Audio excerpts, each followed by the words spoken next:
was your face like when you looked at the exit poll on your phone? Well, I'm completely astonished, completely astonished. I didn't predict the scale of victory in any way at all. I think it's absolutely right, this instinct that we should have got Brexit done, but I was obviously pushing for a much more moderate, softer version of this, and I thought the campaign had been probably a little bit too aggressive and hard-hitting, but fair's fair. This campaign worked brilliantly for Boris Johnson, and my approach to politics, which was to try to go for a much gentler centre ground, didn't really seem to win through last night.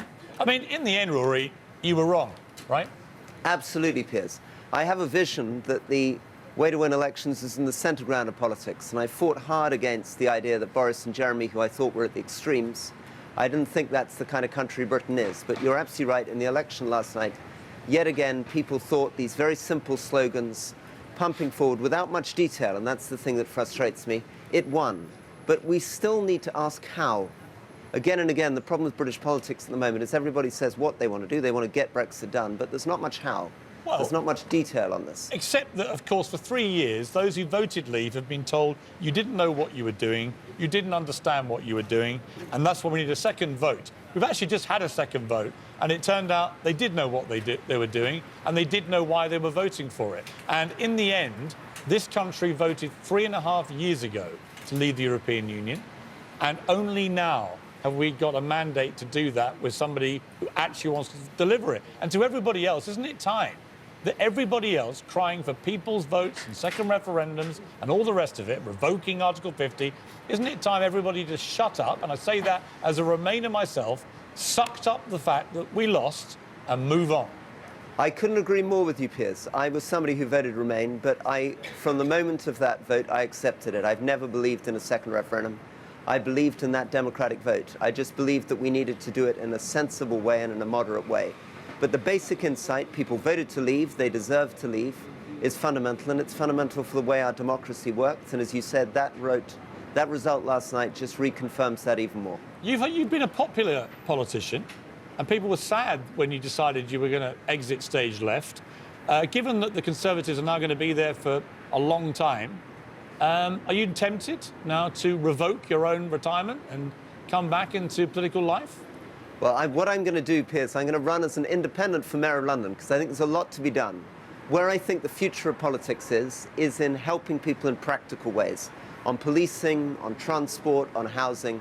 And I want to get out of these big debates and these big slogans onto practical ways of helping people, and that's why I'm running for London. Wouldn't you have a better chance if you ran as a Conservative? Isn't it time to go and have a chat with Boris and say, all right, mate, look, I may have been a bit hasty here. Well, they've already got a candidate, haven't they, Rory? Yeah. They definitely have a candidate. And Piers, I still think that there is space for sensible, thoughtful, centre-ground politics.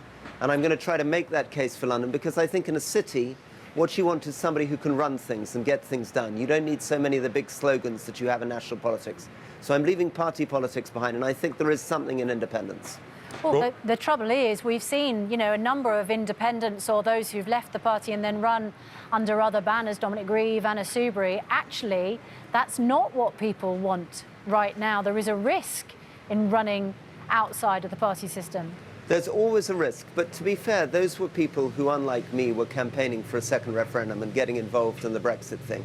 I've taken the decision to just focus on trying to make London safer, less politics, more action, helping people. And I think if the centre ground of British politics is going to be reborn after the calamity of last night, it's probably going to start from cities and from practical action rather than from Westminster. So if Boris Johnson decides he wants to have a more inclusive cabinet, given he's got this thumping mandate, doesn't have to worry anymore, and says, come on, Rory, you're a very popular guy, why don't you come back and be one of my, great officers of state, would you say no? I would say no, Piers. I'd be very flattered, but I really think that the way that I help people best is a prisons minister, and other things I've done in my life in Iraq and Afghanistan is on the ground. And I really think working at a city level, getting London working is one of the most honourable, satisfying things you can do. And there's so much to be done in London. Okay. Knife crime, safety, most important of all. All right, got to leave it there. Rory Stewart, thank you very much indeed for joining us. We appreciate it. Thank you very much indeed.